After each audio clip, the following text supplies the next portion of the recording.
We doing everything they talk about. You know I'm everything a boss about. Not putting work and gotta toss them out. I'm really biting, they just barking out. I'm really riding, they just parking now. His street, what to talk about. See the big H when I'm walking out.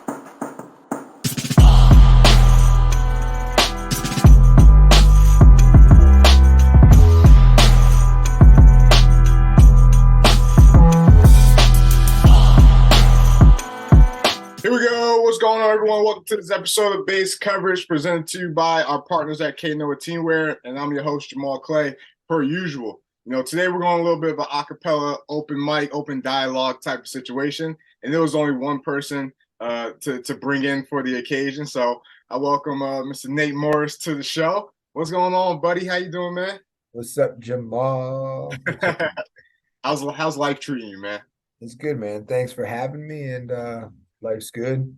I enjoy watching the Elf and talking my talk and getting people riled up, and yeah, it's a good time. It's a good time, but life's good. I'm enjoying it.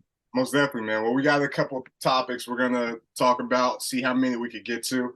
But there's a couple of things we want to chat about and open up some conversations, and per usual, subscribe to the channel, drop a comment, join in on the conversation. I talk to everyone that responds, so we'll see how everything goes. So this first topic, and Ryan Fire faithful might not be interested in this topic just because of how good of a job this guy has done thus far. But I want to talk about the Andrew Weidinger effect. Obviously, head coach of Barcelona last year. We saw what he did not only with the team, the culture, but what he did for guys like a Zach Edwards.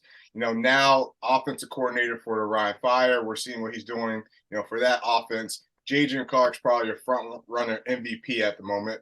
But on the other hand, we're seeing life without Andrew in Paris in terms of what Zach how Zach's performance is. It's not saying he's having a bad season, but you could tell it's a bit of a transition, coming from what he had last year in Barcelona. So let's talk about this Andrew Weidinger effect. What is he doing, as a coach that's having such an impact on teams and players?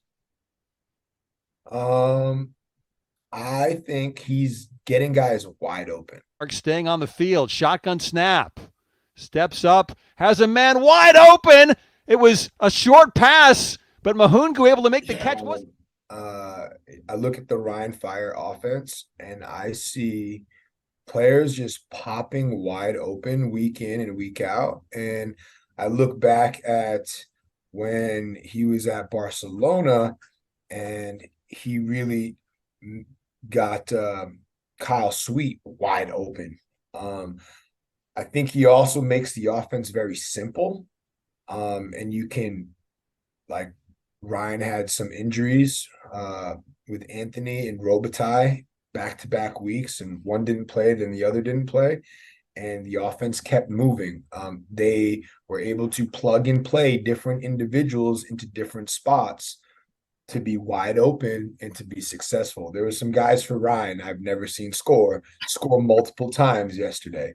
So I think he's able to put together a system that is simple, that is an effective. I don't think you need to do too much if it's effective. And sometimes simple is the way. So I think like a less is more type of thing. A less is more. I think he's the magic. I think not saying Zach doesn't have magic, but I think he was the magic that allowed Zach to be magical, if that makes sense.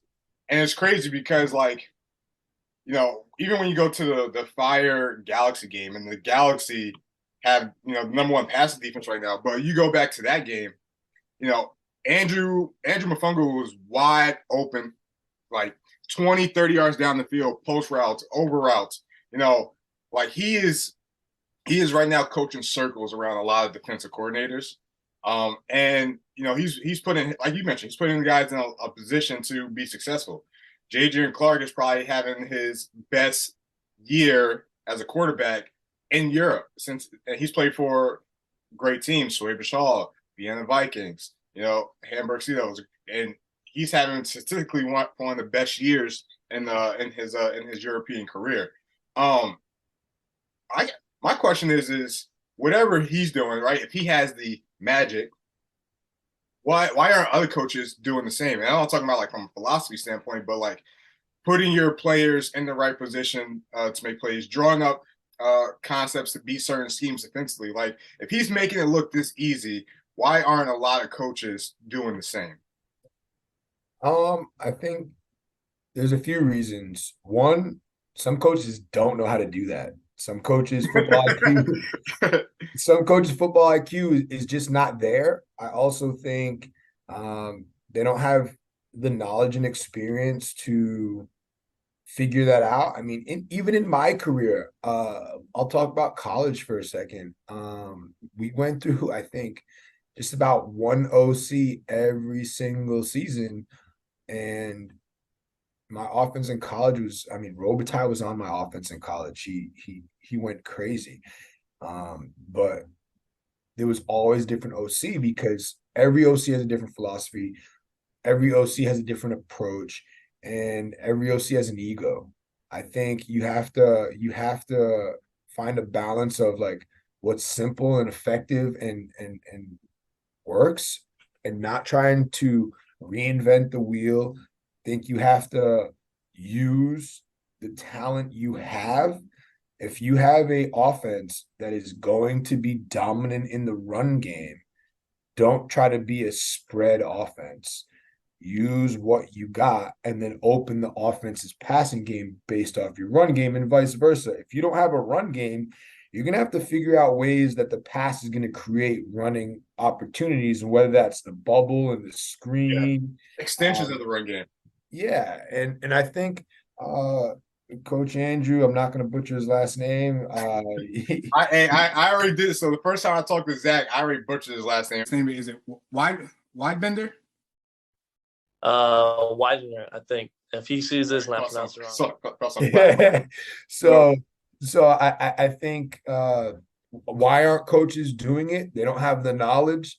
They, instead of using their tools, they try to implement their approach on a tool set that isn't gonna, like, you can't work on a German car with tools made for a Honda. It just doesn't work that way. Yeah. And then I also think the ELF season right there. What's that? That's the core of the ELF season right there. Code of the year right there. Yeah. And also I think there's very few coaches that can be an OC well. You see it all the time in the NFL and college. The OC is a combination of having a quarterback that's highly competent and an OC that knows how to work well with one. The teams that do become successful have a good pairing there.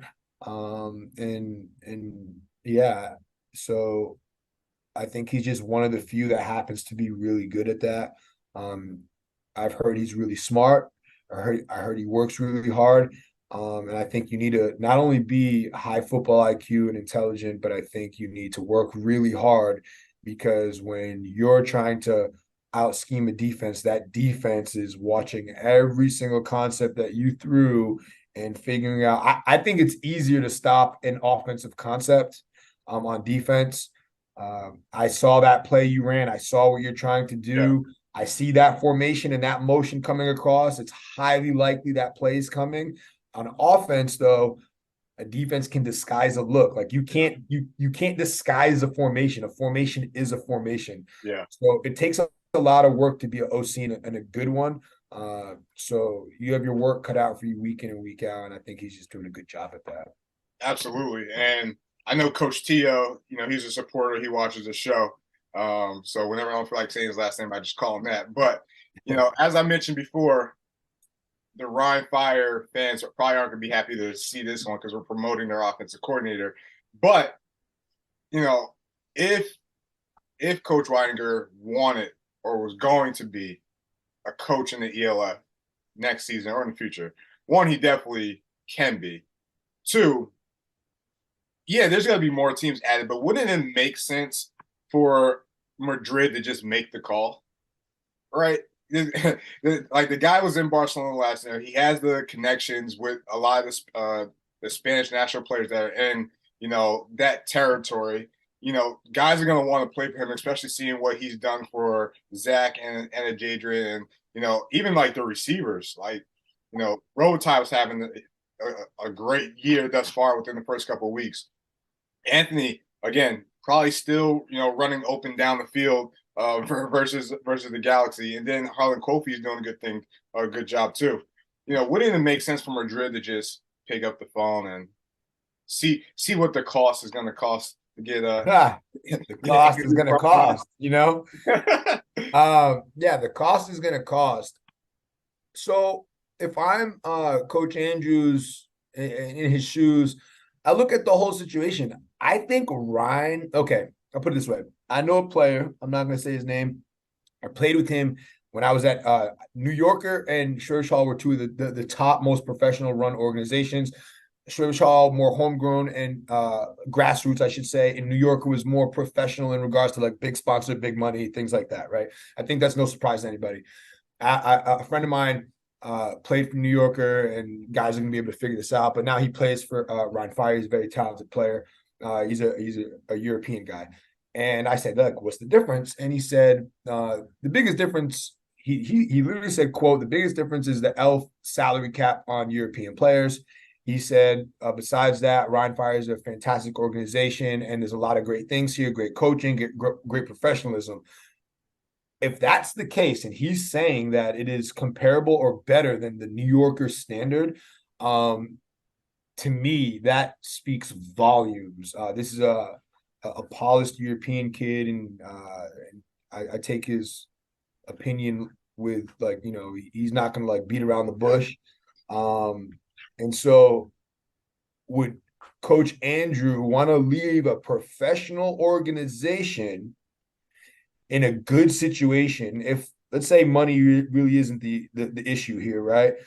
You have great homegrowns, you have great imports, you have a great head coach, and probably the best fan base in all of Europe.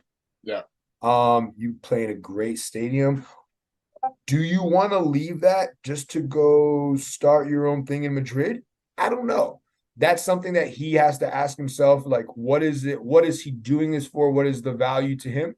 If that's the case, he needs a bag in Madrid because Madrid's not going to come close to the professionalism and that first year organization that the Rhine did. They don't have the fan base. They definitely don't have the infrastructure. They don't have the amount of homegrown talent that Germany does, just based off size and experience of now you're splitting Madrid and Barcelona between the Spanish players. You start to really thin things out. If I was Coach Andrew, man, that's tough. Do I want to start my own thing? If I'm happy being an OC, is strictly an OC, that's way less responsibility.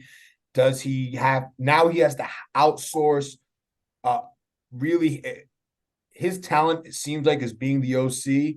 He has to outsource a DC and get all those tools together to be successful.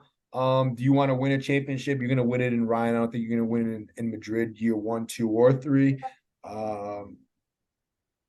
Depends on what he wants. But I think if you want to win and be with an incredible fan base and infrastructure, you stay with Ryan.